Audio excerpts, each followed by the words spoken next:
Ontem nós tivemos um culto aqui e Deus falou muito conosco aqui nesse culto ontem. E você que esteve aqui, você sabe disso. E eu queria dar continuidade, do culto de ontem, assim. Eu tinha feito uma palavra, Deus tinha colocado algo no meu coração. E eu subi para ministrar e Deus falou bastante coisa conosco no decorrer do culto inteiro, mas no final do culto Deus trouxe uma palavra assim que hoje quando eu cheguei em casa, no sítio, eu não consegui dormir a princípio assim pensando nisso. Hoje eu acordei, orei muito pela manhã e essa palavra não sai do meu coração. Hoje à tarde intercedi muito, essa palavra não sai do meu coração. Eu queria começar falando a respeito dela. Essa palavra está em 2 Reis, capítulo 17. Abre comigo aí.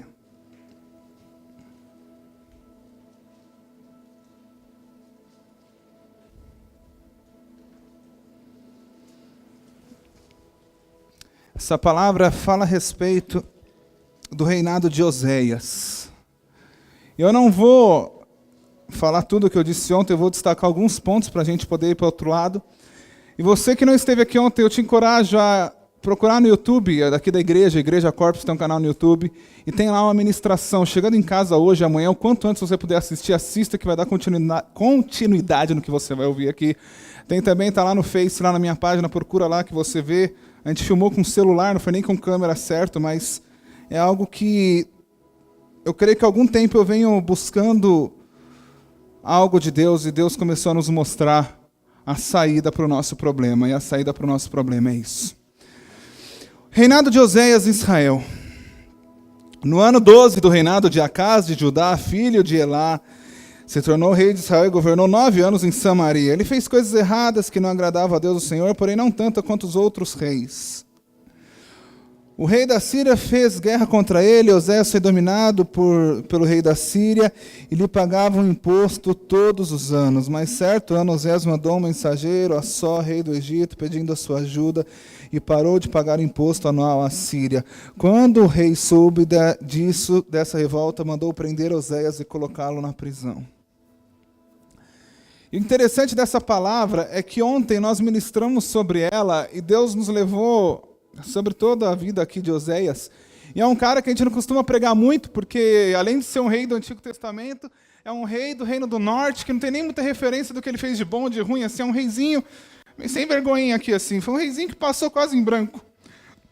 E ontem, quando nós ministramos toda a palavra, Deus tinha dado uma palavra inteira sobre a vida dele, mas no finalzinho, quando a gente estava acabando a vida dele, Deus deu uma revelação ontem no culto aqui. Em cima dessa revelação, eu comecei a ler de novo tudo que eu tinha, todo o texto, toda a história dele.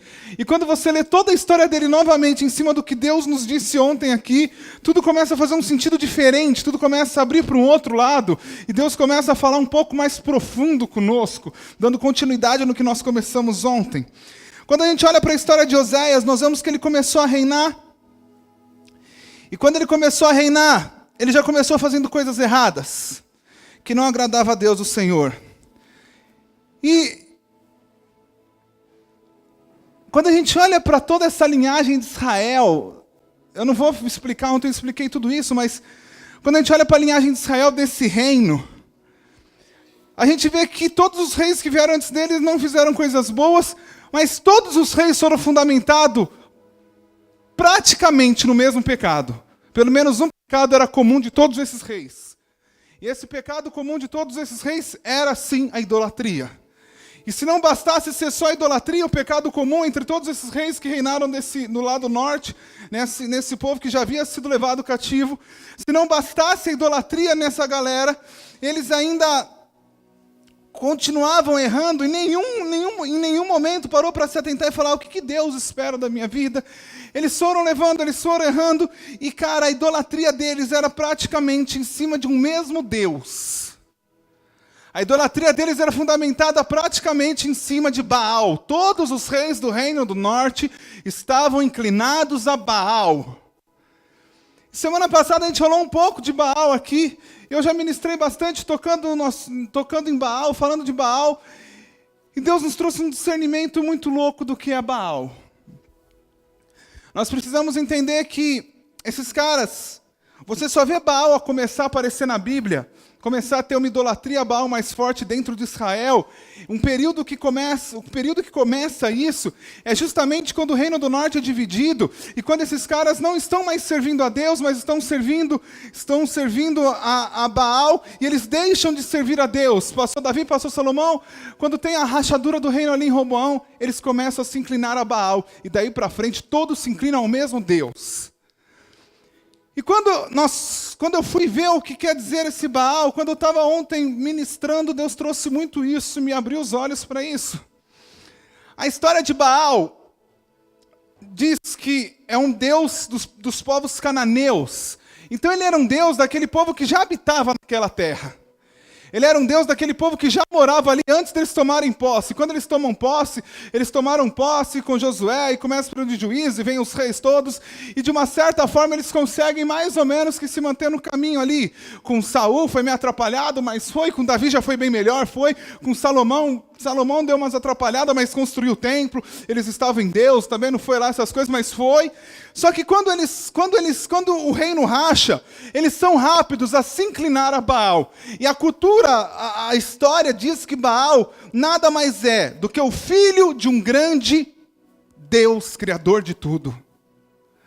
A história diz que Baal é o filho do grande El, que criou céu, terra e mar e que tudo fez. E esse filho do grande El se manifesta na terra. E quando ele se manifesta na terra, ele começa a lutar contra potestades da água, contra potestades da terra, contra potestades de tudo quanto potestades, ó. Contra reis, deuses do mar, deuses da terra, deuses do ar, deus do sol, deus do caramba. E esse Deus Baal vence todo mundo. E o prêmio que esse Deus Baal entrega para quem segue ele, serve ele, é justamente abençoar na prosperidade.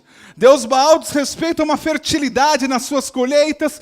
Deus Baal diz respeito à fertilidade no seu casamento, à fertilidade na sua herança. Deus Baal diz respeito à fertilidade. E cara, como isso é tremendo e como isso é muito louco. Porque Baal é exatamente Satanás pegando a figura de Jesus Cristo, que ele saberia que viria, e que ele não tinha noção mais como ia acontecer direito, mas alguma noção ele teria que viria um que era filho do grande Deus, que salvaria a terra, que esmagaria a cabeça, alguma noção ele já tinha. Ele pega a mesma história do que ele já sabia, e cria, e recria essa mesma história em Baal. Só que o grande problema da história toda é que Jesus veio ao mundo anos depois para salvar o mundo. Baal se manifesta no mundo para dar o mundo para essa galera. E com Baal essa galera consegue conquistar o mundo. Só que o muito interessante disso é que eles começaram a olhar para Baal quando eles começam a olhar para a prosperidade do povo que habitava nas nações vizinhas e que seguiam Baal. E quando eles começam a olhar a prosperidade dos caras que estavam ao redor deles, por querer ser como eles vão atrás de Baal e começam a adorar Baal. E é muito louco, porque quando a gente olha para Baal, nós vemos que Baal está disposto a quem o seguir, entregar para eles, ganhar, dar o mundo para eles, dar riquezas para eles, dar glória para eles, dar fertilidade para eles. Baal está disposto a abençoar, Baal é disposto a abençoar esses caras no mundo, e eles buscam esse Deus, porque eles querem ali uma boa colheita, eles querem uma boa plantação, eles estão necessitando, e na necessidade deles, eles procuram Baal. E quando Jesus vem anos depois e se manifesta, Jesus não vem com a mesma proposta de Baal, embora a história seja meio parecida. A proposta de Jesus é completamente diferente. A proposta de Jesus é falando, cara, eu não vou te dar uma boa casa, um bom reino, uma boa colheita, não. Eu vim te dar salvação. Baal se manifesta, e o que Baal oferece é fertilidade, é uma vida boa estabelecida nessa terra. Jesus se manifesta, e o que ele oferece é você negar-se a si mesmo para estar com ele no céu. E quando a gente começa a entender o que é Baal e o que é Jesus, é muito louco, porque é completamente diferente. É completamente diferente, é completamente diferente. Quando a gente olha para Jesus, o evangelho de Jesus não foi tão bem quisto. Porque Jesus não pregava algo que agradava, Jesus não pregava algo que melhoraria a vida de alguém. Jesus pregava algo que colocaria essa pessoa em xeque, que faria essa pessoa ter que morrer, ter que se dar, por amor a esse Jesus que é o Messias que está vindo salvar o mundo. Jesus não vem pregando falando desse reino que nós edificaremos aqui. Jesus vem pregando falando de um reino que seria edificado nos céus. Só que quando a gente começa a ver isso, quando a gente começa a ver Baal, quando a gente começa a ver, nós precisamos saber a quem nós servimos hoje, é a Deus ou é a Baal? Qual que é a nossa expectativa em Deus? Infelizmente, a verdade de muitos é que a nossa expectativa em Deus é para que Deus olhe para nós e faça alguma coisa por nós nessa terra. E se a nossa expectativa está fundamentada em Deus, para que Deus possa fazer algo da nossa vida, melhorar a nossa vida, nos dar uma prosperidade, nos dar alguma coisa melhor e fazer alguma coisa, você precisa saber que você não segue a Jesus Cristo, você segue a Baal. Quem te dá uma vida melhor nessa terra é Baal. Quem faz essa troca é Baal. Jesus não nos aceita com troca. Jesus não nos aceita com permuta. Você sabe o que você tem que fazer para ter o favor de Baal? Entregar o teu seu primogênito em sacrifício a ele. Você tem que dar o seu filho. E dando o seu filho, Baal te dará muito mais do que você tem hoje. Não é meio parecido com o que a gente vê aí hoje? Você tem que dar, você tem que colocar, porque você colocando, você terá muito mais. Jesus não. Jesus não vem falando que você tem que dar, ofertar ou fazer qualquer coisa para ter muito mais. Você tem que dar porque você reconhece o preço do sangue que ele pagou naquela cruz. É completamente diferente quando a gente começa a ver isso, quando a gente começa a entender a dimensão do que foi Baal e do que é Jesus. Isso nos assusta, pelo menos me assustou. Porque por muitos anos eu parava e falava, meu Deus, como que esse povo pode se dobrar a Baal, vendo que, vendo o Senhor ter feito tanta coisa, sabendo que Baal não é um Deus nem deles, é um Deus estrangeiro, como é que eles se dobram a Baal? E o grande problema é que o povo nunca quis entender, o povo nunca quis saber o que Deus estava querendo fazer, entender o propósito de Deus. O povo sempre olhou para si mesmo e buscou edificar alguma coisa em si mesmo. E sabe o que é mais triste nisso? Quantas gerações perdidas, buscando a Baal, tendo certeza que buscava a coisa certa. Quantas gerações passadas em branco em Israel, 209 anos, 8 dinastias, 19 reis que passaram em branco em Israel, porque não se voltaram nunca a Deus. Cara, isso é muito louco. Porque quando a gente começa a colocar a nossa vida à luz disso, você vê que todo o Antigo Testamento, eles tinham vários deuses, mas um Deus forte ali neles era Baal. Era Baal, adoração a Baal, adoração a Baal, adoração a Baal. E em toda essa adoração a Baal, os caras não conseguiam entender e não conseguiam ver que o propósito de Deus era maior do que a vida deles ali. O propósito de Deus era imensamente maior do que aquilo que eles estavam vivendo. O que você escolhe hoje? O que a gente quer hoje? Será que a gente quer Deus ou que a gente quer Baal? Quando Elias chega e coloca o povo na parede e pergunta, a quem servis hoje, a Deus ou Baal? É a mesma pergunta para nós hoje. Cara, o negócio é tão demoníaco. Para você alcançar o favor de Baal, sabe o que os caras tinham que fazer? Além de dar o primogênito, eles tinham que ir se dilacerando, se cortando, para ver se eles acordavam Baal. E aí ainda diz que para que eles conseguissem uma boa fertilidade, se o problema do casal era falta de filhos, para eles conseguirem gerar filhos, eles tinham que ter relações promíscuas sexuais. Tinham que pegar uma prostituta, ter relação com uma prostituta, para no nosso erro a gente conseguir despertar o nosso Deus. Quando a gente vai vendo a história disso, você fala, meu Deus, como que esses caras não conseguiam olhar e falar, tem alguma coisa errada? Tem alguma coisa que não é condizente com tudo que a gente aprendeu, com tudo que a lei nos diz, com tudo que Moisés nos diz, com tudo que os patriarcas viveram. Tem alguma coisa errada conosco. Só que o mais louco disso é que os caras nunca conseguiram entender que havia alguma coisa muito errada na vida deles. E o maior engano de Satanás é nos fazer andar caminhando rumo ao inferno, achando que estamos indo para o céu. Igreja, velho, eu tenho que te dizer, Estar numa igreja não te garante absolutamente nada se você não é a igreja lá fora. Tá num culto aqui dentro não vai mudar nada se você verdadeiramente não abrir o teu coração para Ele. E no fundo talvez a gente saiba que falta alguma coisa. Desde o começo que a gente retomou com esses cultos aí, alguns meses atrás, sei lá quanto tempo, eu falei muito sobre o jovem rico.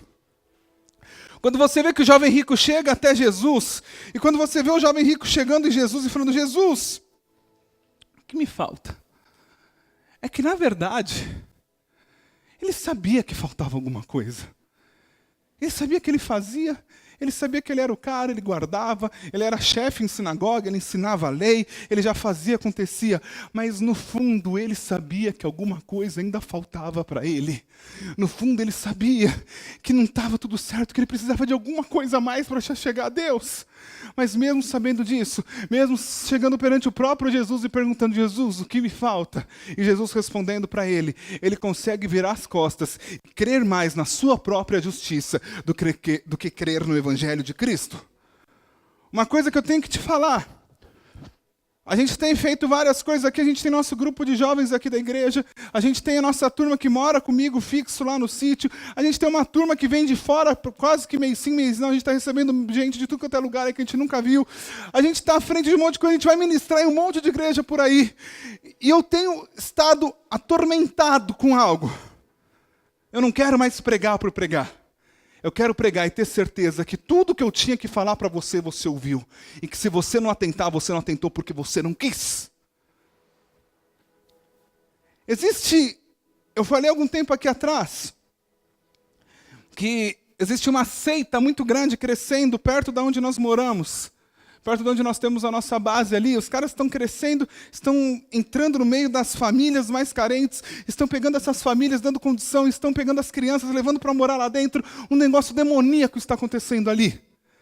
E um tempo atrás eu peguei a galera nossa lá e a gente foi dentro do bagulho dos caras lá, ver como é que é o inferno lá dentro. Lá. Entramos lá disfarçado lá para fazer uma excursão lá dentro. E ver o que aqueles caras falavam. E quando a gente entrou lá para ver lá como é que era o esquema e fazer as perguntas e saber qual que era a metodologia de trabalho dos caras, para a gente entender, para saber como é que a gente lidava na mesma região, porque a gente já está estabelecido ali, pregando, fazendo cultos ali, algo me chamou a atenção. Tinham 2 meninos de 14, 15 anos que nos atenderam ali. Eu estava com umas 20 pessoas, pelo menos 19 pessoas a gente estava. E a gente chegou em volta dos meninos e começamos a perguntar tudo que era dúvida para a gente. Como é que é isso aqui? E eles respondiam isso aqui, eles respondiam isso aqui, eles respondiam isso aqui. E tudo eles respondiam. Não teve nada que eles falaram, isso aí eu não sei. Os caras sabiam responder tudo, porque eles conhecem aquilo pela qual eles deram a sua vida. Infelizmente, nós como igreja não conhecemos a palavra pela qual nós dizemos fazer e acontecer. Nós temos recebido pessoas na nossa base, que vêm do Brasil inteiro, e pessoas que chegam falando que são pregadores, que pregam, que fazem missões, e que sai, acontece, que vai. E quando você confronta essa pessoa com a palavra, a pessoa não sabe nem para que lado vai a Bíblia, assim, não sabe onde está a Bíblia. Só que a gente não está nem um pouco preocupado em saber o que está a Bíblia, a gente está preocupado em estar pregando. A gente está preocupado em estar falando. Só que a nossa geração não se preocupa mais, que a gente vai dar conta de tudo que a gente deixar de falar um dia aqui, que nem hoje. Deus sabe o quanto que eu me agonio de saber que qualquer coisa que a gente não fale, com a oportunidade de falar, eu darei conta disso. Só que a nossa geração está um pouco se lixando. O que vale é olhar no YouTube alguma coisa que alguém falou legal, eu anoto, escrevo e venho aqui, refalo tudo que alguém falou e vamos embora. É o que a gente faz. E quando eu vi esses caras lá, uma coisa que me chamou a atenção é que eles conhecem aquilo pela qual eles deram a sua vida. A igreja não conhece a Bíblia, a gente não conhece, de verdade a gente não conhece não. E o segundo ponto que me chamou muita atenção nesses caras é que eles falam assim, de manhã, todo dia cedo a gente acorda aqui, e a gente é obrigado a assistir, a gente vai para a missa, para o culto, e no nosso culto lá, a gente tem 1h e pouco de cantos gregorianos sendo entoados. E depois a gente tem mais 1h e pouco de uma ministração em latim. E o menino fala isso com um brilho no olho assim. Quando eu vi o menino falando isso, eu falei, meu Deus, o que está acontecendo? Tenta imaginar um menino de 12, 13 anos indo para um culto, onde ele vai ouvir 1h30 de canto gregoriano e 1h30 de culto em latim. Sabe como é que ele fica sentado dentro da igreja? Que nem você está agora. brisando, pensando, sei lá, no que raio que está pensando, porque não está aqui. Eu estou te dizendo que você pode ir para o inferno se você não abrir teu olho, e você está sentado assim, brisando aí. Cara, desperta! A mesma coisa que acontece com esses caras, acontece com a gente aqui. Eles estão lá porque eles são obrigados a estar todo dia de manhã sentados lá, e até eles aprenderem latim, canto gregoriano, eles vão ouvir 2, 3 horas de uma coisa que eles não entendem nada. Só que a gente entende, mas os nossos olhos estão tampados. E sabe por que os nossos olhos estão tampados? Porque a palavra diz que quando nós buscamos um ídolo, nós nos tornamos surdo, cego e mudo, assim como esse ídolo. Desperta, igreja! A nossa verdade é que nós estamos acomodados e somos surdos, somos mudos e cegos, assim como o ídolo que nós buscamos. Porque a nossa verdade é que nós talvez não estamos buscando a Jesus Cristo, nós não estamos buscando a face de Deus, nós não buscamos a Ele, nós buscamos o nosso próprio interesse. Nós buscamos Baal. Baal hoje não tem mais o nome de Baal. Baal hoje tem o nome de qualquer coisa. Mas não é mais, é a mesma coisa, velho. É o mesmo Baal. É o mesmo Baal que se disfarça de Cristo. É o mesmo Baal que se disfarça de um evangelho puro. É alguma coisa que na cabeça de um judeu fazia todo sentido. Porque eles esperavam que o Salvador viesse salvar eles, que o Salvador se manifestasse. Eles sempre esperaram isso. E de repente alguém falando de um tal de Baal, talvez eles imaginavam que não fosse do próprio Salvador, mas a história é muito parecida, e Satanás te engana, não é com alguma coisa que é muito diferente, mas Satanás te engana com alguma coisa que é meio parecida, Satanás te engana com alguma coisa que é praticamente Bíblia, mas que tem muita coisa que não é Bíblia.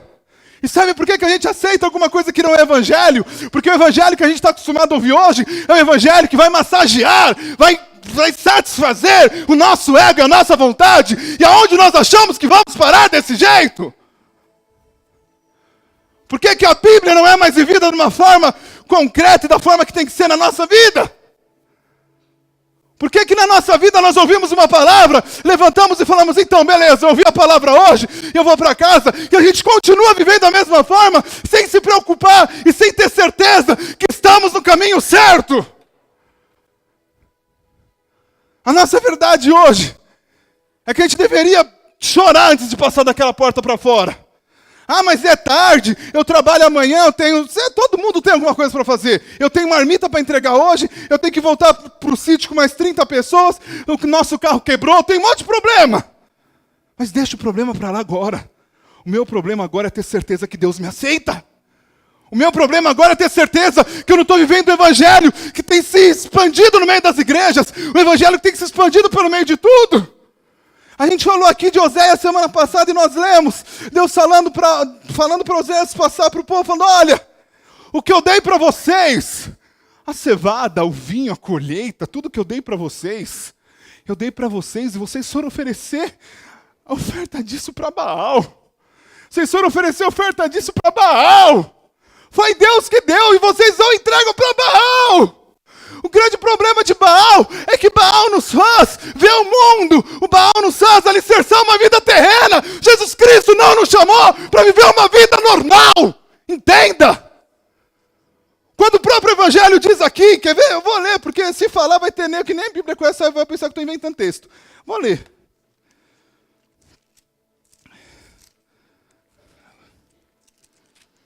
O que está escrito aqui?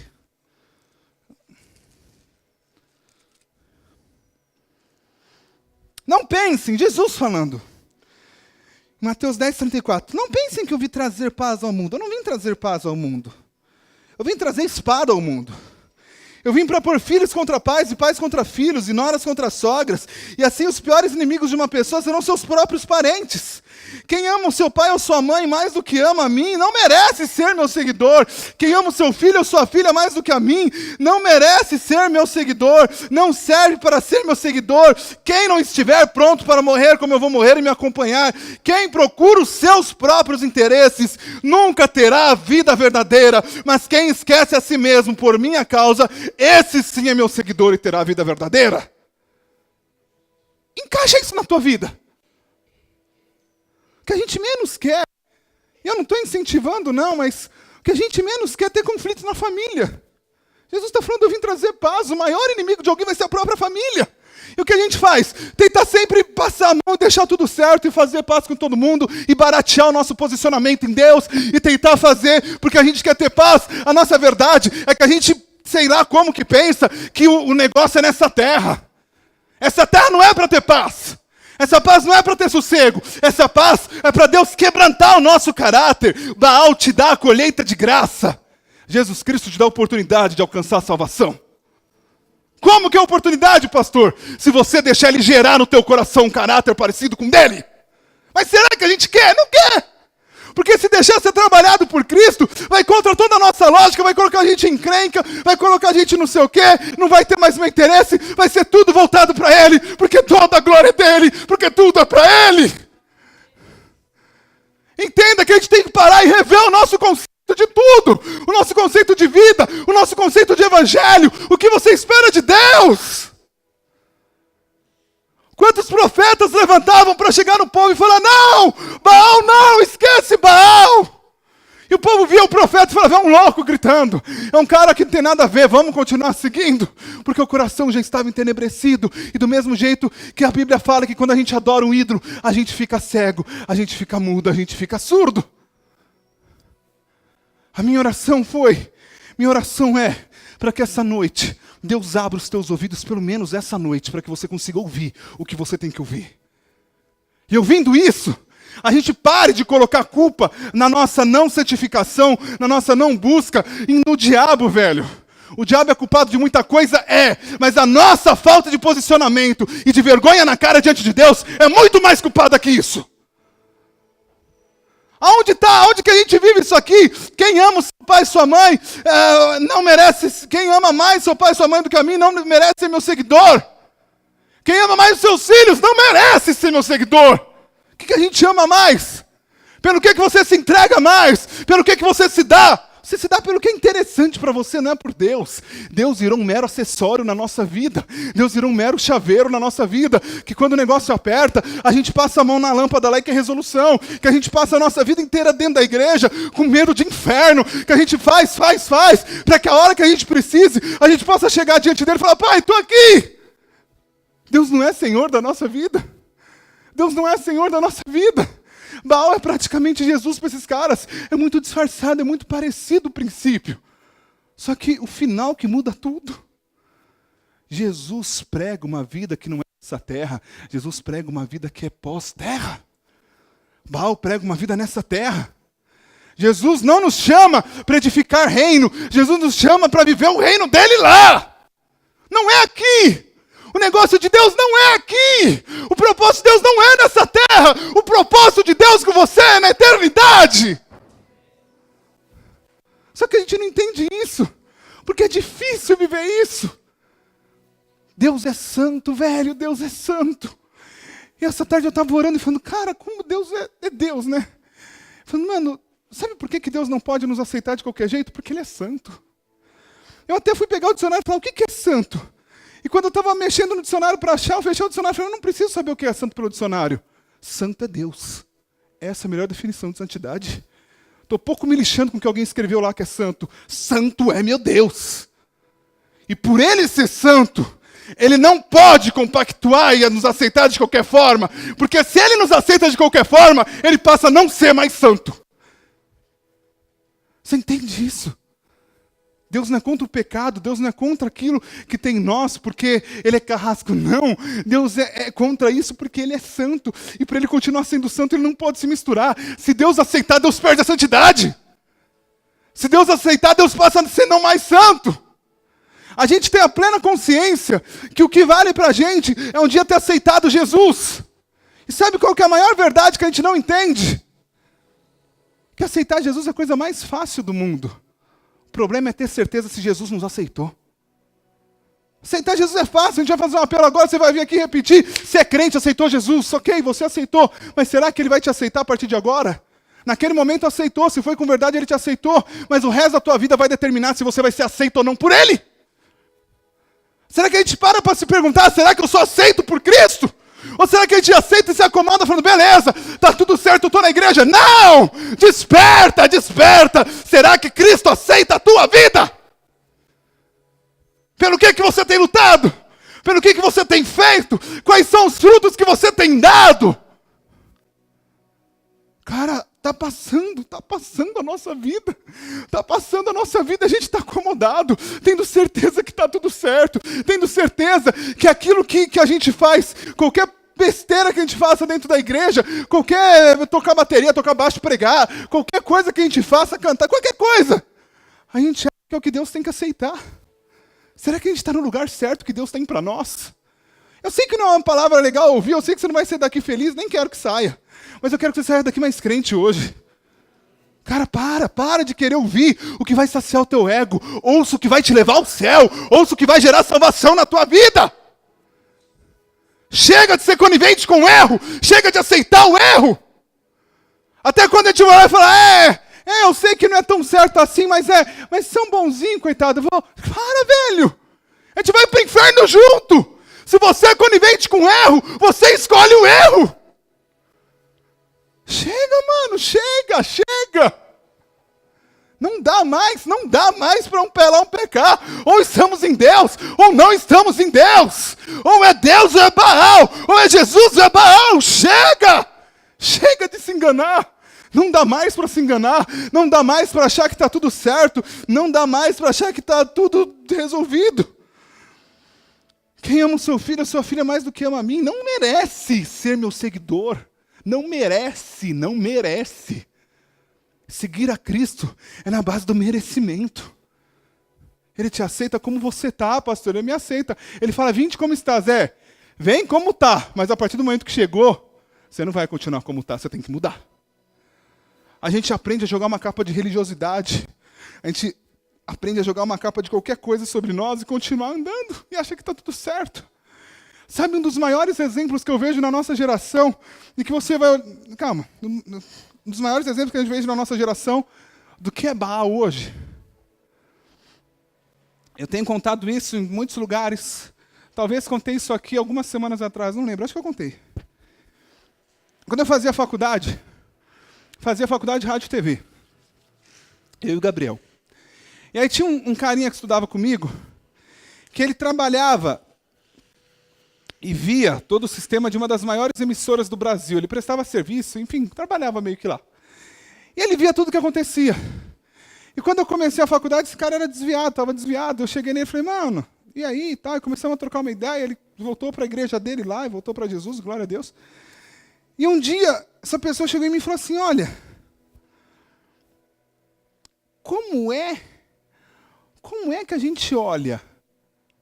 Eu trabalho dentro lá, eu tenho acesso, e eu sei que boa parte daqueles testemunhos mirabolantes que a gente vê o cara lá que não tinha nenhum dente na boca, aceitou Jesus e deu 2 sal grosso na igreja, e hoje ele tem todos os dentes, mais uma coleção de carro e 2 redes de concessionário e 3 jatinhos, e um iate ainda. Como é que a gente vê Deus fazendo isso com esse cara? E ele falou assim, Jeter, tem coisa ali dentro que é comprada. A galera chega, pega um cara na rua, vem cá, vai falar, cara, vem cá, vou te dar R$300, você vai lá, você vai colocar uma roupa suja, a gente vai filmar, você vai falar que não tinha, que não era, e aí eu vou te colocar na televisão filmando, e você falar que agora você vou te colocar dentro de um carro. Tem coisa que é puramente comprado. O cara vai falar que tem uma doença, agora você vai apresentar essa chapa aqui, e vai falar que Deus te curou. Tem coisa que é puramente comprado com dinheiro. Ele falou, mas tem coisa que não é comprado. Tem coisa que realmente acontece. Tem cara que realmente era doente e é curado. Tem cara que realmente não tinha nenhum dente na boca, hoje tem 3 iates lá, 2 mansões e não sei mais o que, não sei o que. Como que Deus faz isso? Como que Deus faz isso? Não é Deus que faz isso, é Baal que faz isso. Baal é disposto a nos dar aquilo que vai nos ter com Ele. Se a gente serve a Deus, mas achando que é Deus, para alcançar qualquer coisa que não seja em Deus, Deus não vai nos dar. Mas existe um cara que é disposto a pagar o preço para te ter. E esse cara é Satanás. Esse cara é Baal. Como é que o povo era tão devoto a Baal? Porque o povo via resultado da devoção a Baal. O povo olhava para as outras nações e falava, Baal abençoa mesmo. Baal faz mesmo. Então por que eu não vou fazer? Vamos atrás de quem resolve minha vida, porque eu preciso ter minha vida resolvida. E é uma coisa que eu tenho dito em todo lugar.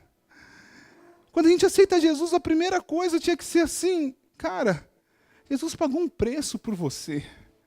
Jesus pagou um preço por você. Entenda que Jesus pagou um preço por você. E nada mais pode te comprar, porque Ele já te comprou na cruz. Se você precisa de alguma coisa para te comprar hoje, Jesus não te compra, mas Satanás, Baal, te compra. Se você tem um preço, Satanás paga. E quando a gente olha para a realidade disso aqui, é exatamente isso. Cara, se a gente buscando o desejo do nosso coração, existe um que paga o preço para te ter no inferno. Acorda, acorda! O propósito de Deus é excelente! O propósito de Deus é magnífico! Não serve para ser meu seguidor quem não estiver pronto para morrer como eu vou morrer e me acompanhar. Quem procura os seus próprios interesses nunca terá a vida verdadeira. Mas quem esquece a si mesmo, porque é meu seguidor, terá a vida verdadeira. Por que a gente não prega isso? Por que a gente não vê sendo pregado isso? Porque não é legal pregar isso, porque a nossa carne vai destribuchar ouvindo um negócio desse. E aí não vai vir para a igreja, aí não vai ter gente na igreja. Então é muito mais fácil pregar lá, que a gente vai ter tudo. Não vai dar tudo certo. Não vai dar tudo certo, vai dar inferno no final. Você vai perder o que foi feito na cruz por você. Acorda, quem não estiver pronto para morrer, não serve para ser meu seguidor. Ah, pastor, mas o que eu vou fazer agora? Vou me matar? Não. Deixa Deus te matar em toda área que você não tem deixado. Para de querer Deus pelo que Ele pode fazer. Para de buscar Deus por uma troca ministerial. Para de se santificar para que Deus possa te usar. Chega! É troca, velho, é troca. Eu não me santifico para ser usado por Deus. Eu me santifico para estar com Deus. Se eu me santifico para ser usado, eu não entendi nada. Se eu me santifico para ser usado, eu não entendi nada. Eu não entendi nada até hoje. O que você está fazendo da tua vida? Para de viver a tua vida, o negócio é muito mais sério. O negócio é muito mais sério, o negócio é muito mais sério, o negócio é muito mais sério. Baal está impregnado dentro das igrejas. Baal está impregnado dentro do nosso coração. Baal está impregnado em tudo, a gente não vê. Deixa Deus abrir os teus olhos hoje. Deixa Deus te mostrar o quanto que temos sido falhos, o quanto que temos fugido, o quanto que temos estado longe dEle. Nesse texto que a gente começou aqui a ler, diz assim, que esse rei que começou a governar lá, ele era, vamos ler como está isso aqui. Ele fez coisas erradas, que não agradam ao Senhor, porém não tanto como os outros reis que governaram o céu antes dele. Isso aqui é uma coisa muito louca. Mano, para de ter o teu parâmetro baseado num desviado pior que você. Para de ter teu parâmetro baseado num cara que é pior que você. Foi válido para Deus ele não ser tão ruim como os outros? Foi válido? Não. Era mais um rei ruim. Porque para Deus ou somos perfeitos na presença dEle, ou não estamos na presença dEle. Não adianta olhar e falar, mas tem alguém que é pior do que eu. Tem aquele cara lá, nossa, aquele ali, misericórdia, isso aqui eu não faço mesmo, porque você não faz agora, velho. Porque o diabo daqui a pouco, se você não vigiar, vai estar te fazendo fazer a mesma coisa, igual ou pior do que aquele que você aponta o teu dedo hoje. Para de se comparar, não adianta nada você não ser tão ruim. Não adianta nada você ser mais ou menos, ou você é santo, ou você não é santo. Ou você é aceito por Ele, ou você não é aceito por Ele. A verdade do Evangelho nos dói, nos mói, nos machuca. Mas infelizmente é o único caminho que nos leva ao céu. Saiba o que você quer em Deus. O que você espera em Deus? O que você espera em Deus? A gente tem que parar de ouvir em culto, não ouvir uma palavra e não ter mais atitude. Deus não espera mais que você ouve essa palavra. Deus espera a atitude da tua vida. Atitude. O que demonstra arrependimento é atitude. O que demonstra que você quer Deus é atitude. O que demonstra que você confia em Deus é a tua atitude. Falar que eu confio em Deus e ficar parado aqui é fácil. Confiar em Deus e falar, não estou vendo chão nenhum. É para andar? Não andar. Eu vou correndo logo, porque se eu cair vai ser um tombo só. Oh, Deus me segura, não me segura. E vou correr, vou pôr o pé e vou. Confiar em Deus é confiar em Deus. Tem que ter atitude. Arrependimento tem que ter atitude. Evangelho é pautado em atitude. Evangelho é pautado em ação. É baseado em ação. Um evangelho que não tem ação não é evangelho. Para de ser telespectador. Para de ser somente só assistir um culto. Deixa Deus ser Deus da tua vida. Eu sei que é é complicado, eu sei que é difícil ouvir isso, mas o único jeito que vai nos fazer chegar a Deus é esse. E o pior disso é que nessa história desses caras que a gente vai vendo, Deus foi apertando os caras. E se em algum momento eles parassem para olhar o que estava acontecendo, eles iam ver que eles estavam indo para o buraco. Mas eles nunca pararam para querer servir a Deus de verdade e ser crente. Cara, não dá mais para a gente ser crente, para quem é adolescente aí, não dá mais para a gente ser crente quando o nosso pai traz a gente para a igreja.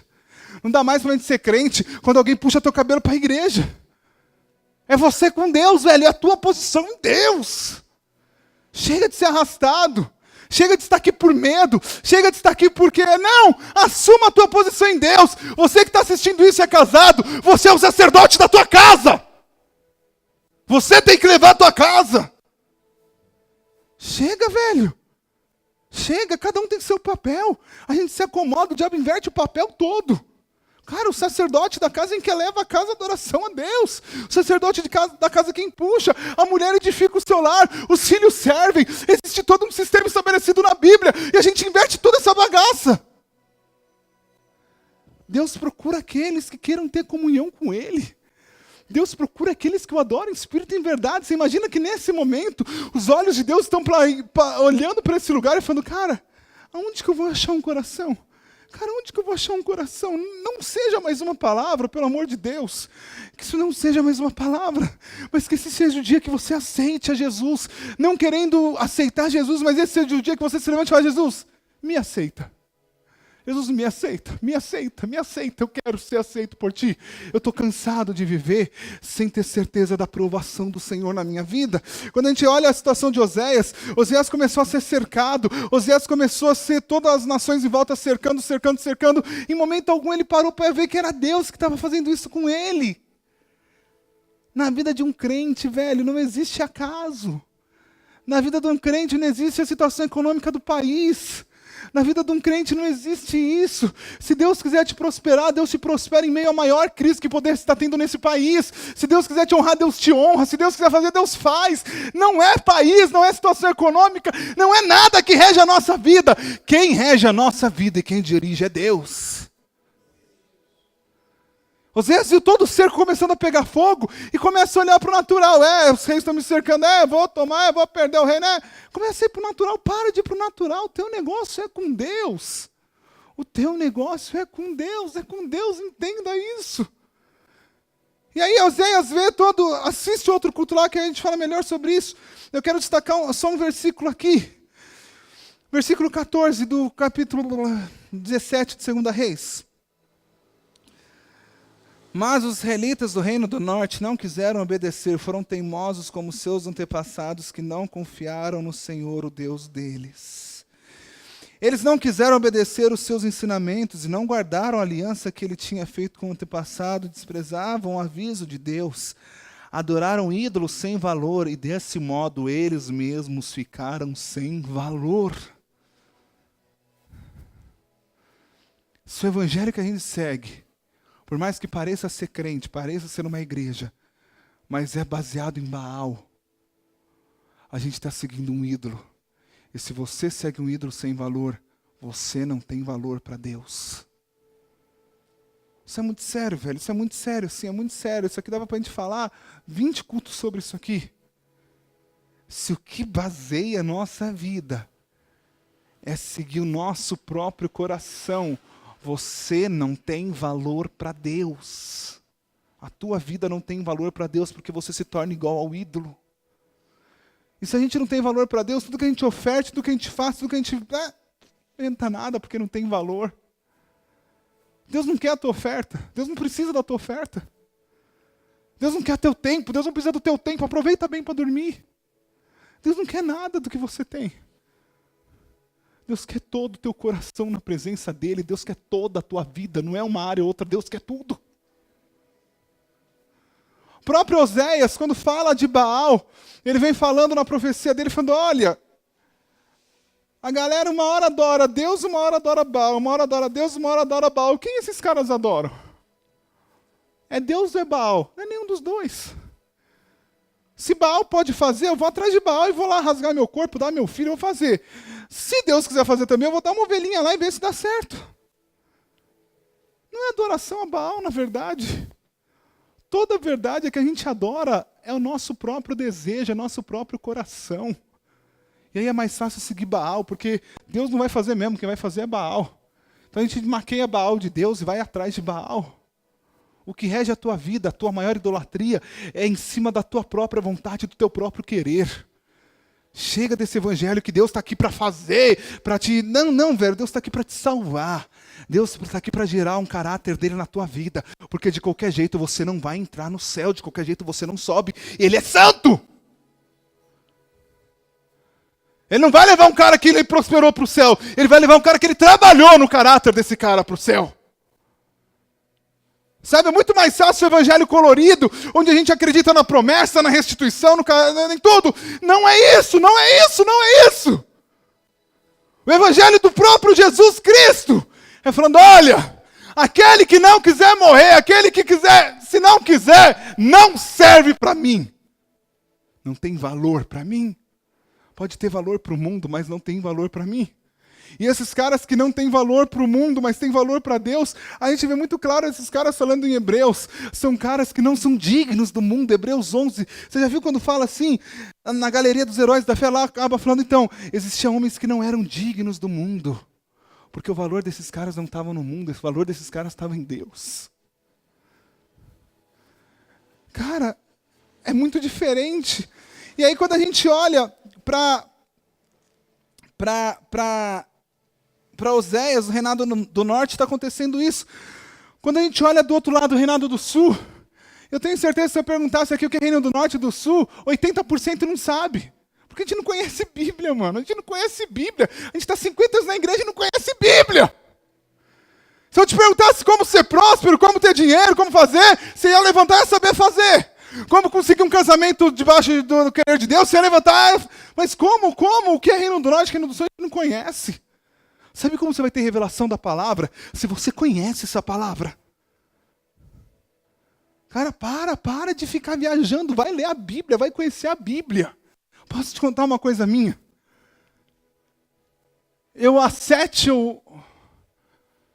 quase que 8 anos, eu não leio um livro que não seja a Bíblia. Estou pouco me lixando com o que alguém escreveu. Eu quero saber o que está escrito aqui. Eu quero saber o que Deus quer para a minha vida. Não estou falando para você fazer isso não, mas é uma coisa que eu faço. Eu não quero saber falar o que alguém fala. Não quero saber fazer o que alguém faz. Não quero. Eu quero saber o que Deus quer da minha vida. A revelação vem da Bíblia para a minha vida.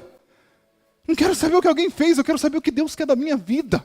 Deus está te colocando na parede falando o que mais você vai esperar. Quanto tempo mais você vai ficar acomodado, tendo o seu ego massageado, tendo a tua vida estabelecida, esperando em Deus. 2 Pedro 3 fala que não é nós que esperamos em Deus, mas é Deus que espera para ter misericórdia de nós. É Deus que está no céu falando, cabeção, estou esperando, mano, eu estou esperando para ter misericórdia. A hora que você quiser, eu estou aí. Mas até a hora que você não quiser, a hora que você quiser seguir o teu desejo, o teu sonho, a tua realidade, vai seguindo Baal, vai fazendo. Baal te leva ao inferno, mano.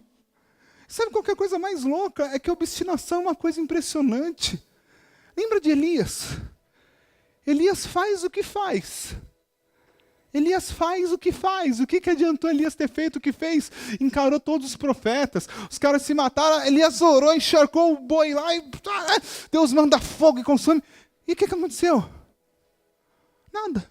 O povo viu isso e continuou seguindo Baal. Porque o desejo do nosso coração é muito maior do que Deus em nós. Sabe, chega, velho, chega. Chega, evangelho não é isso, evangelho não é isso, evangelho não é isso. Evangelho é ser entregue a Cristo, é ser entregue à obra de Cristo, é ser entregue ao trabalhar de Cristo em mim. Cara, eu quero te desafiar a partir de hoje, todo dia que você for orar, antes de dormir, a hora que você acordar, sei lá, a hora que você ora mais, ou durante o dia, não sei, alguma hora do teu dia que você ora, você começar a tua oração, não sei mais assim, Jesus abençoa meu dia, prospera, abençoa-me lá, não. A tua oração começar a ser, Pai, eu tenho sido aceito por Ti. Comece a orar todo dia no final do dia. Pai, o Senhor me aceitou hoje. Pai, a minha vida condiz com o Teu Evangelho. A gente se preocupa com o que é terreno, velho. A gente se preocupa com o que está acabando. E não se preocupa com o que é eterno, com o que ele está batendo, eis que estou à porta e bato. Se alguém ouvir, não, a gente não ouve. Está lá batendo, hoje de novo, Jesus está aqui, ó. Abre, abre, abre. E a gente não abre. Vai acabar o culto do mesmo jeito que a gente entrou aqui. Nossa, estou atrasado, tem que não sei o que lá, amanhã hoje é feriado, amanhã tem que voltar, nossa sono amanhã, porque... Para, velho, para! É tua vida! O que você está fazendo com a tua vida diante de Deus? Paralelo a Oséias reinando no reino do norte, existia Ezequias reinando no reino do sul. Contemporâneo de Oséias de um lado e Ezequias do outro.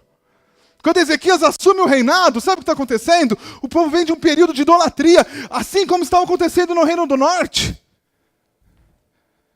E quando Ezequias assume o reinado, ele é rápido, e a palavra nos diz, depois você lê a história de Ezequias aí, e a palavra nos diz que no primeiro mês, ele começou a arrumar a bagunça que estava em Israel. Ele tinha tudo para olhar e falar, meu pai me ensinou a seguir Baal, meu pai me ensinou a fazer assim, meu pai me ensinou que ser rei era isso. No primeiro mês que ele assume, ele coloca a vida dele diante de Deus. No primeiro mês que ele assume, ele se coloca diante de Deus, ele não espera. E ele começa a tirar de dentro de Israel toda a tranqueirada que entrou. Em momento algum ele para falar, que meu pai, cara, teu pai e tua mãe já foi, o que interessa é na tua vida agora, não é na vida do teu pai. Quem pode mudar a tua história é você, não interessa o que foi para o passado. Não interessa o que aconteceu, o que muda a tua história é você, o que muda a partir de agora. Se Ezequias parasse para ver o exemplo que ele tinha familiar, não tinha exemplo nenhum. O rei antes dele fez tudo errado, foi para idolatria, obedecer a Deus, ele falou, não, a partir de agora eu sou rei. A partir de agora eu controlo isso aqui. E eu quero buscar o Senhor. E eu vou buscar o Senhor. Acabou. E não tem nada que nos impeça. A não ser nós mesmos e a nossa própria carne gritando mais alto. É uma guerra constante dentro de você. Do Espírito falando, e aí, o que você vai fazer? E de Deus falando, e aí, o que você vai fazer? E cara do diabo de um lado e Deus do outro. O diabo de um lado e Deus de outro. A tua carne gritando de um lado e Deus do outro. Alguma coisa gritando na cabeça assim agora. Não, mas não é bem assim. Sim, é exatamente assim. Não tem outro caminho. Não tem outra verdade. Não tem outro caminho, não tem outra verdade. A Bíblia diz que o que nos leva a Deus é o quê? Jesus Cristo, Ele é o caminho. E o que o caminho nos diz que tem que fazer? O que eu estou te dizendo. Só que a gente aprendeu a criar um monte de atalho. Cara, para. Quando Ezequias assume, a primeira coisa que ele faz...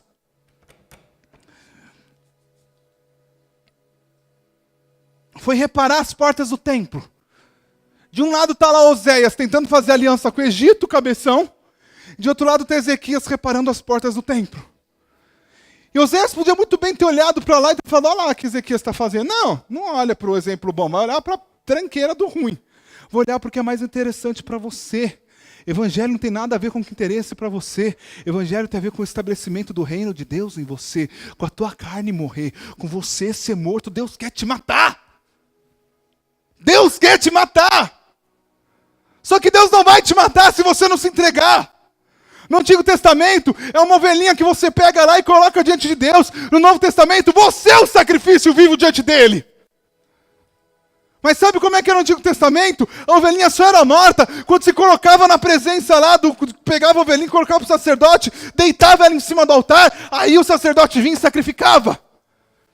Se a gente não se colocar na brecha, no altar, no lugar que Deus quer, não adianta ficar fugindo achando que Deus vai pegar a gente e vai levar para matar. Não! Se coloque, você é o sacrifício vivo! Nós somos o sacrifício vivo da graça! O posicionamento é nosso, não é mais dele! Quem tem que fazer alguma coisa é você! Quem vai se entregar à morte é você! Não adianta falar, vem me pegar, tem que falar, pai, eu me entrego à morte. Eu estou caminhando, vai pai, me ajuda. E se entregar, velho. Você é o sacrifício vivo. E aí quando Ezequias começa a reinar, a primeira coisa que ele faz é reparar as portas do templo. Por quê? Porque o templo estava todo atrapalhado. Dentro do templo tinha poste de Baal. Dentro do templo tinha poste de Azera. Tinha poste de tudo que é desgraça dentro daquele templo. E a primeira coisa que Ezequias faz é falar, mano, fecha. Parou a entrada no templo. Tá sujo ainda, tá? Mas fecha. Fecha que eu vou ver o que está acontecendo. E quando a gente olha esse posicionamento dele ter fechado o templo, antes mesmo de ter limpado, é muito louco. Porque se a gente não parar agora para analisar a nossa vida, não adianta a gente sair limpando tudo, sair orando, chorando, Jesus entra aqui. Jesus entra aqui porque Jesus vai entrar aqui hoje, amanhã o diabo volta com 7 pior. Não, não é isso. Jesus te limpa hoje à noite, hoje eu chego em casa e se suja tudo de novo. Não é isso, cara. Fecha a porta do templo hoje, fecha. Eu quero que você, mediante a tudo que a gente está falando aqui, eu quero que você feche para balanço hoje aí. Eu quero que você saia daqui e vá para a tua casa, e vá, sei lá para onde você vai, sei lá como você vai. Não vai, se coloca diante de Deus, fala, Jesus, eu preciso me colocar, eu preciso fechar. Não dá mais para continuar assim. Porque se não fechar, se a gente não parar para se autoanalisar e saber a nossa realidade em Deus, a gente vai limpar e vai sujar, e vai limpar e vai... Fecha, parou. Ezequias fechou a porta do templo. A partir de agora parou. Sabe qual que é o mais louco? Quando Ezequias fecha a porta do templo, não tem mais adoração a nada lá. Nem a Baal, nem a Zera, nem a Deus, a nada. Fechou. Sabe o que a gente vê muito claro aqui? Antes de você continuar buscando qualquer coisa, orando por qualquer coisa, tenha certeza que você tem sido aceito por Deus. Ah, mas eu vou parar a adoração, vou parar a busca. Vai, para agora, para. Melhor parar para saber como a gente está. Som da tua vida, é o que está acontecendo com a tua vida. Você sabe o que é a tua vida. Será que o plano de Deus para a tua vida é o que você tem vivido? Será que no meio de uma geração tão precária, tão caída, tão perturbada, tão endemoniada que nem o que a gente vive, o plano de Deus para a tua vida é o que você tem vivido? Será que Deus te chamou para edificar o que você tem edificado? Será que é isso? Será que tudo se resume a isso? Se se resume, ok, continua. Mas tem certeza se resume? Porque senão, mano, tem alguma coisa muito errada. O maior engano de Satanás é nos dar uma falsa paz que a gente está caminhando certo, que a gente está indo para o inferno. Seguir a Cristo, cara, é uma aflição. É matar a nossa carne, é dolorido, mas a cada dia Ele nos dá graça, a gente mata e se achega a Ele. Mas vai ter que matar de novo e vai doer, mas eu me achego a Ele. Cara, é tua carne que você vai matar, é tua carne. Chega de, né? Reparou as portas do templo. Depois ele colocou ordem dentro do templo. E aí depois que ele fechou e parou, ele falou, beleza, o que vai mudar na minha vida a partir de agora? E aí, esse mudar na vida dele, ele começou a tirar de dentro do templo de Israel o poste da Zera, o poste do Baal, o poste do que for. Ele começou a limpar o templo. Ele começou a tirar de dentro do templo tudo que tinha que ser arrancado. Sabe por que você vai fechar a porta? E olha que louco. A terceira coisa que ele fez foi restringir a entrada. Ele não restringiu a entrada de primeiro, ele restringiu a entrada depois que o tempo estava certo. Não adianta a gente começar pelo final. Começa o começo, agora para. Analisa, vê o que você está fazendo da tua vida. Achou o erro? Legal. A gente sabe, a gente tem pregado muito aqui que arrependimento tem que ser demonstrado. Então você vai demonstrar que você se arrependeu mudando. Tirando o que tem que tirar, lavando o que tem que lavar, fazendo o que tem que fazer, indo para onde tem que ir. Você vai demonstrar isso, você vai deixar o templo em ordem. Depois que você deixar o templo em ordem, a terceira coisa que Ezequias fez foi restringir a entrada. E sabe o que é restringir a entrada? É saber assim, o que é que me leva ao caminho que eu tenho andado? Ah, é meu sonho, então a partir de agora meu sonho não entra mais aqui dentro. Eu só quero o sonho de Deus na minha vida. Ah, é minha vontade não entra mais aqui dentro, é só a vontade de Deus na minha vida. É meu querer não entra mais aqui dentro, só a vontade. Não entra mais nada meu aqui, só entra Deus aqui dentro. Porque senão não adianta, mano. Ele restringiu e falou, a partir de agora, vai entrar o que tiver que entrar, vai estar o que tiver que estar, e de outro jeito não adianta ter mais nada. Aí fecha, e limpa aí dentro. O que tem entrado na tua vida, o que você tem vivido, o que você tem sido. Será que Deus te chamou para isso? Será que Deus te chamou para o tipo de vida que você tem tido? Provavelmente não. Como que isso vai mudar? Restringindo a entrada e não deixando mais entrar a ilusão que Satanás coloca na nossa cabeça. Como que Satanás conseguiu enganar todo o povo? Colocando na cabeça deles que o que valia era boa colheita, era ter um monte de filho, era ter... É isso, é a ilusão que o diabo coloca na tua cabeça. E essa ilusão não diz respeito a pecado, diz respeito ao teu posicionamento no mundo, para que você vive? Será que a gente não vive uma ilusão na nossa vida? Será que a nossa vida não é uma ilusão? Será que a nossa vida, o nosso fazer não é uma ilusão? Onde a gente se engana, vestindo uma capa de religiosidade, mas não tem nada de Deus. A gente vive para quê? Qual que é o fruto que a tua vida dá? Qual que é o fruto que você dá em vida? Qual que é o fruto que você tem dado em vida? Você vai dar conta diante de Deus do teu fruto. É fácil seguir o mais fácil. É fácil seguir o que vai. Não, segue o que é certo, segue a Bíblia. Depois que ele fez tudo isso, aí Ezequias chama todos os levitas e fala agora, vamos purificar os levitas. E olha que coisa mais louca. A última coisa que Ezequias fez foi ir atrás do povo. Foi em evidência. Ezequias arrumou tudo, está todo Israel ferrado, está tudo precisando. Não, vamos arrumar primeiro aqui. Porque se aqui estiver arrumado, aí é válido eu abrir a boca para falar alguma coisa. Mas se isso aqui não estiver arrumado, qualquer coisa que eu faça está fedendo diante de Deus. Eu não estou demonstrando a glória de Deus, eu estou demonstrando a minha boa obra. Eu estou demonstrando o que eu faço com a minha força e não o que Deus faz através de mim. Ezequias para e fala, chama os levitas aqui, chama os levitas. Levitas, a partir de agora, eu quero que todos os levitas de Israel parem tudo e vocês vão se purificar diante de Deus. Eu quero purificação no meio de vocês. E esses caras começam a se purificar, esses caras começam a buscar Deus, e a gente ouve falar purificação. O que é purificação? Aí vamos no dicionário. Purificação é sem mistura, é límpido, é genuíno, é verdadeiro, é exclusivo, é natural, é incontestável, é irrepreensível. Você tem noção do que é incontestável? Isso aqui é diante de Deus, não é diante de homem. Você tem noção do que é ser purificado na presença de Deus? É não ter mais do que alguma coisa possa te acusar. Será que se a gente pegasse você, ligasse o USB na tua nuca e enfiasse na televisão ali e assistisse a tua semana agora, assistisse os teus pensamentos agora, o que passaria ali dentro? Com certeza, muitos de nós seríamos contestados por um monte de pecador aqui dentro, mas poderia ser contestado porque está pecando, porque está vivendo de qualquer jeito, porque não busca a santidade, porque já se acomodou com o pecado. Incontestável é quem não se acomoda em pecar, é quem não se acomoda com o seu pecado, é incontestável na presença de Deus, é irrepreensível na presença de Deus. Ah, pastor, é parar de pecar e nunca mais pecar na vida? Não, mas é nunca mais ser acomodado na vida, é nunca mais ser presa do diabo caído no chão, que não foi o lugar que ele nos deu. Jesus nos levanta e nos põe de pé, mas a gente se joga no chão porque é mais legal estar no chão do que estar de pé. Estar de pé dói, estar no chão está tudo relaxado lá. Tá de pé, eu tenho que exercitar um músculo, eu tenho que estar andando, eu tenho que... dói, porque está morrendo nossa carne, está matando a nossa carne, mas eu sei para onde eu estou caminhando, eu sei que o meu rumo é eternidade. E aí, quando ele faz tudo isso, ele manda tirar Baal de dentro do templo, e ele manda tirar Azera de dentro do templo. E quando Ezequias faz isso, entendendo agora o que é Baal, é muito louco. Porque o povo estava puramente alicerçado em buscar Baal, que era um cara que ia dar uma boa colheita, que ia dar fertilidade, que ia fazer ter filho, e etc, etc. Ezequias fala, não é mais Baal, agora é Deus. Eu estava imaginando hoje que alguém levantou e falou, peraí, beleza. Baal ia me dar uma boa colheita na próxima colheita aí. O que Deus vai fazer? Deus vai fazer o que Ele quiser fazer porque Ele é Deus. Não sei o que Deus vai fazer, mas Ele é Deus. Isso resume tudo. Baal tem que te fazer uma proposta para te ter. Deus não tem. Deus é Deus.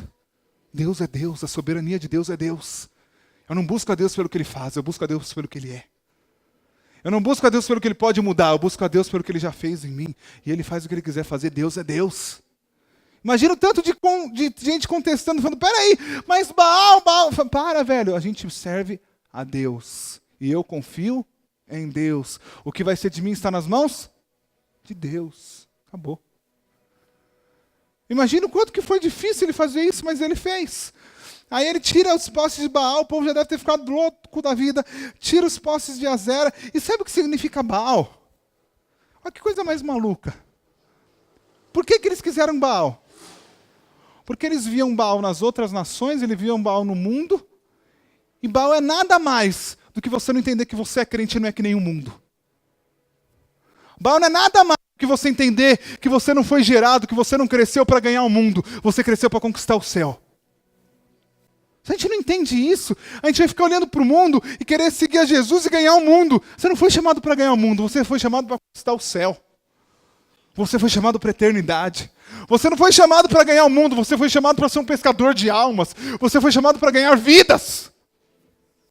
Por que a galera queria Baal? Porque olhava para o lado. Ah, o mundo faz, o mundo eu quero Baal. Para de olhar para o lado, olha para você. Deus tem algo para você.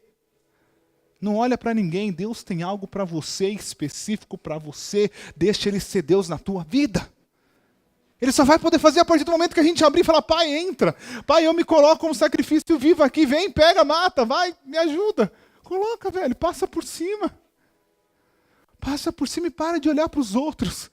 Para de olhar o que o outro conquistou, o que o outro fez. Deixa Deus conquistar e fazer na tua vida. Deixa Deus ser Deus na tua vida. A gente tem que aprender a ter identidade em Deus, autenticidade em Deus. Eu tenho dito isso, a gente vive numa geração onde a gente tem que fazer, onde a gente tem que ser o que os outros são, a gente tem que... Não, velho, eu não quero fazer o que dá certo, eu não quero fazer o que os outros fazem, eu quero fazer o que Deus quer para a minha vida. Eu não quero estar onde os outros estão, eu não quero. A gente é tão tosco que a gente às vezes faz aliança. A gente faz aliança com o mundo. Ah, não é tão certo, né? Mas assim, se eu estiver junto dele, aí pelo menos ele vai me ajudar, e aí... Não, velho, não faz aliança com o mundo, não. Você depende de Deus, eu não dependo de ninguém, eu dependo de Deus. A minha vida está na mão de Deus, está na mão de homem. Ah, pastor, mas Deus pode usar alguém. Se Ele quiser usar, Ele vai usar, mas eu não vou me render a ninguém, eu me rendo a Deus. Eu não me rendo ao pecado para ganhar nada, eu me rendo a Deus, porque eu sou pecador. Sabe, tem que estar claro isso, porque se isso não estiver claro, mano... Outra coisa que ele fez, e a última e uma das mais importantes, ele vai lá e arranca a cobra que Moisés havia colocado no meio do povo. Meu Deus! Mas quem pôs a cobra não foi Deus, quem mandou fazer foi. E a cobra não dava certo, o povo não era curado? Era. E não é, a gente conhece a história lá, devia pelo menos. É tudo aquela história lá que a gente devia conhecer lá, que conhece.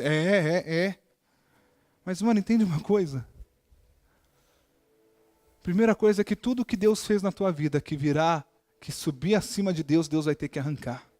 E se você não quer deixar Ele arrancar, se você não quer deixar Ele entregar, é porque você não conhece a Deus e não confia em Deus. Tudo que tomar o lugar da glória de Deus na tua vida, tudo que for prioridade na tua vida, Deus vai ter que arrancar. Acabou. A cobra virou um ídolo para os caras. Os caras entravam dentro do templo para adorar a cobra, não era mais a Deus. Foi Deus que deu a cobra? Foi, mas virou um ídolo. E tudo que vira um ídolo na tua vida, Deus precisa arrancar, porque Ele não divide a glória dEle. Deus não divide a glória dEle. Com nada nem com ninguém, Deus não divide a glória dEle. Arranca a cobra. E outra coisa muito louca que a gente vê na cobra é que a esperança de cura do povo ainda era na cobra. Enquanto a tua esperança estiver em qualquer coisa que não for em Deus, Deus vai ter que te tirar para te ensinar a confiar nele. Se nossos olhos não estiverem abertos a isso, se a gente não quiser se quebrantar isso, mano, a nossa vida passa a ser um ciclo onde a gente vai viver dentro da igreja sem nunca conhecer verdadeiramente a Deus. Feche os teus olhos.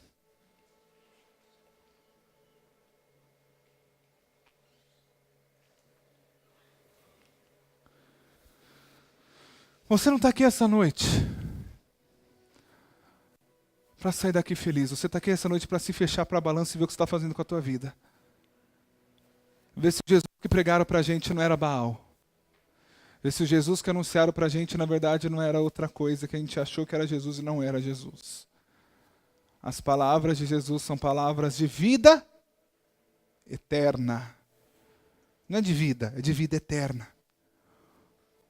O foco e o alvo de Jesus foi totalmente dirigido e direcionado à cruz. O que é a cruz? É salvação. O que é a cruz? É reconciliação. O que a cruz? É muito mais do que uma vida, é uma eternidade em jogo.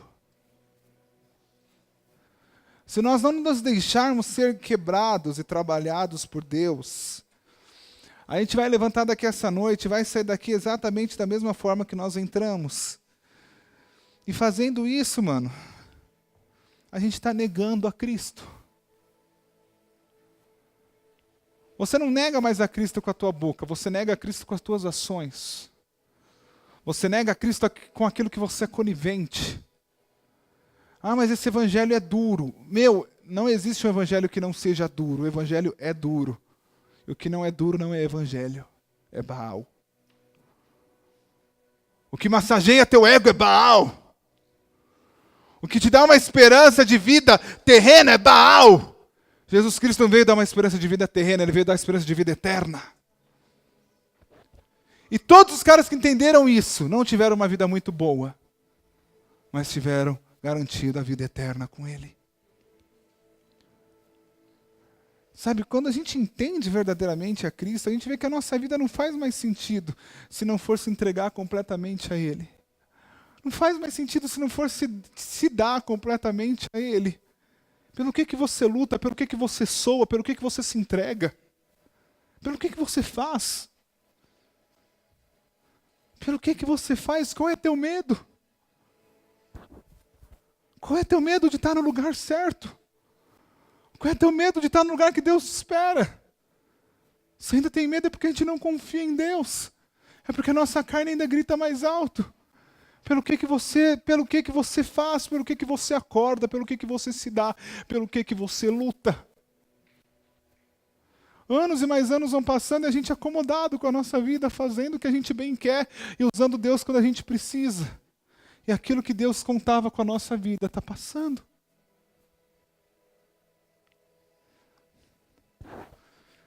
Para nós orarmos aqui no final,